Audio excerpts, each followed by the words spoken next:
we're going. Tell us a little bit how you got into coaching there, Coach. Well, probably poor planning. Poor planning. Well, I had planned like most kids that play college football. I was going to the NFL, and when that didn't happen, dream. Yeah, I had that dream. I just kind of fell into it. Actually, what happened? We were going. We were on our way to play Tennessee in the Peach Bowl, and the coaches wanted to take the young kids out and practice because they don't get coached, you know, a lot if they're not playing. So they went out at like 9 o'clock and they were going to practice for an hour. And he invited all the upperclassmen to come out. Oh, you got one? I hear you, babe. A little interruption.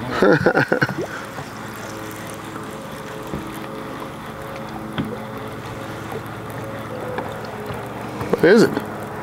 Oh, another largemouth. There you go. That's a little spot. Oh, that is a spot. Fat little spot. A lot of spots around this place. Kind of looks like a little mean mouth, like a cross between a spot and a small mouth. Yeah. You don't see many of those around here. I swear it looks like a small mouth. But so we went out. Coach asked the upperclassmen if anybody would be interested in coming out coaching, help coach those young kids. He'd be glad to have you. And me and 2 or 3 other fellows went out. And after that, Coach asked me if I didn't make it to the NFL, would I be interested in coming out and being a GA? And I said, sure. So that's where it started. What school you're at? Indiana. Yeah, Indiana. So that's where it got started. And we've been doing it ever since. I think this is my 19th year, if I'm not mistaken. But you've been mainly like working with running backs, so you got some pretty famous running backs that you've coached. Yeah. I got 2 pretty good ones now, CJ and James.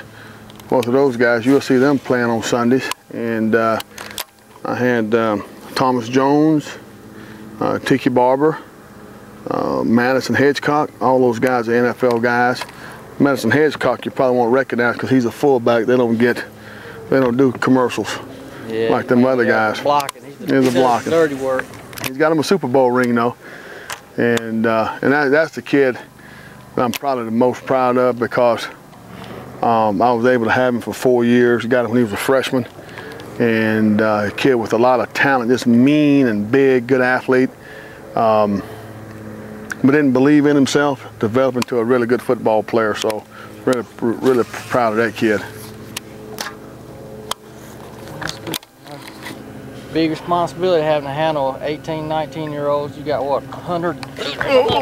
Goodness gracious, get him out of there. You got him, I see him. There he is.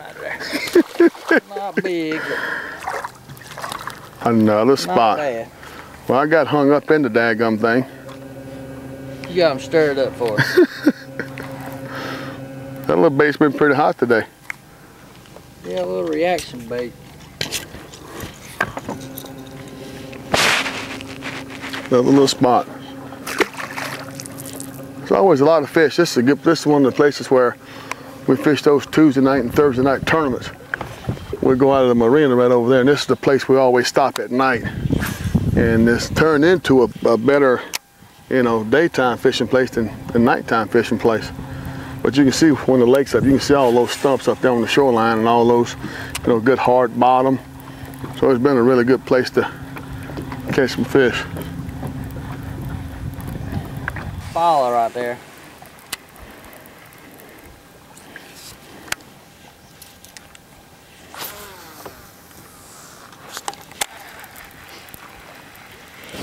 Yeah, being on the road, you get used to that. And I tell you, I got a special wife. I married a coach, and she understands the time commitment, and we're committed to family and all those things. And so I can remember some of the girls I used to date were always, why aren't you around? Why can't you do this? You don't get a day off, and those relationships didn't last. But you know, for a long time, before we had kids, my wife, as soon as my season was over, hers started. So we had to pick the right day to get married on between her recruiting and my vacation, and it was tough there. I can relate to that. We actually, my first child, when it was born, it just worked out where it was born while I was at home in between tournaments. But my second child, I had a span there of like 3 weeks I was going to be gone when it was due. So we scheduled a C-section and went ahead and had it when I was home. My goodness, that's tough duty. That's tough duty right there.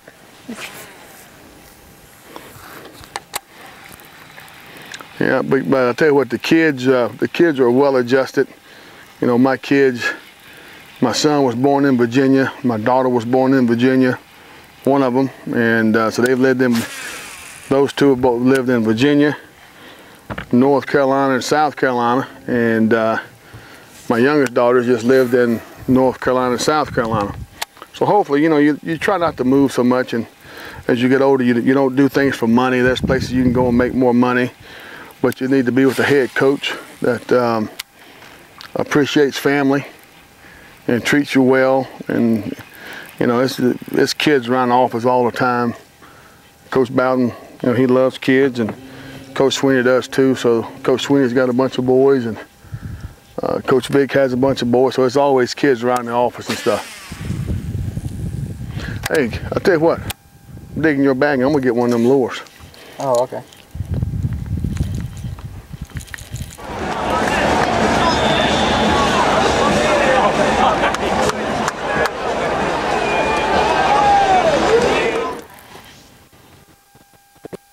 Like what I do, tournament fishing. I mean, you're on the road a lot. Yep. Recruiting and in the ball games, away from your family and stuff. Yeah, we are. A lot of pressure. I mean, if you don't succeed. Not many people do their job in front of 85,000 people. And then you think about the ones that are watching it on TV. But I've learned not to let really, I don't feel pressure. I've learned to just do the best I can, and if I feel like I've done the best I can, then that's all you can do. Sometimes you get lucky breaks, sometimes you don't. Sometimes kids perform, sometimes they don't. Hopefully if they're not performing, you got another kid or two you can put in the game. But you know, as far as, oh, did you see that? That was a good spot. Holy cow, there he is again. Let's back up. Let's see if we get this crankbait. There's some fish on this bank. Well, that's kind of, I mean, I'm probably my worst enemy. I mean, when I do real bad in a tournament, I'm just down on myself. But a lot of times if I feel like I did the best I could do under the circumstances, it's all right. But yeah, it's tougher fishing because you don't have any backup. Yeah. You know, at least if my guys aren't playing good, maybe the quarterback's playing good, the receivers are playing good. If you're not on, then you're by yourself. Yeah, not really a team sport there. No, it's not. Well, what secrets did you learn this year out on the road, fishing-wise? You learn anything new? I think the wake bait and the swim bait probably was the two hottest things out there this year. Was that right? Yeah. A lot of people throwing, what kind of swim bait were they throwing? Hollow bellies? Hollow bellies. I bet a lot of people throwing that Seville, aren't they? Yeah, that was definitely hot too. I know the Seville rep. He lives up on Lake Norman.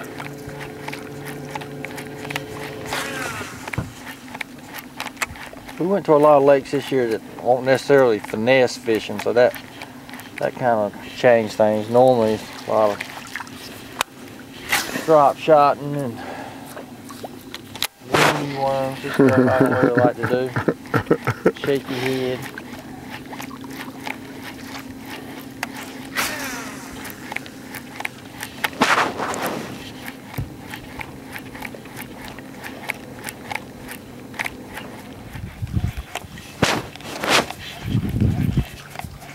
Well, you caught a big old striper last time we was out, didn't you? Up there at car? I caught that big old largemouth right there on by Crosswinds Marina. That's the last time me and you were out, wasn't it? Oh, I was thinking the time we went to car too, you had that big old striper. Yeah, I did catch a big striper. I caught that big old bass. She said only weighed about 8 pounds, but I think it was about 12, 11. According to them arm scales I had. There you go. Crankbait, I love crankbaiting them daggum rip wrap up there. You can't buy a rip wrap. You know, people don't fish along rip wrap here. Just around those corners where a bridge is. But as far as going down there, They'll get on it. Well, that's the most dominant structure structure at Jordan Lake, that riprap. Yeah. Used to, everybody just ignored it.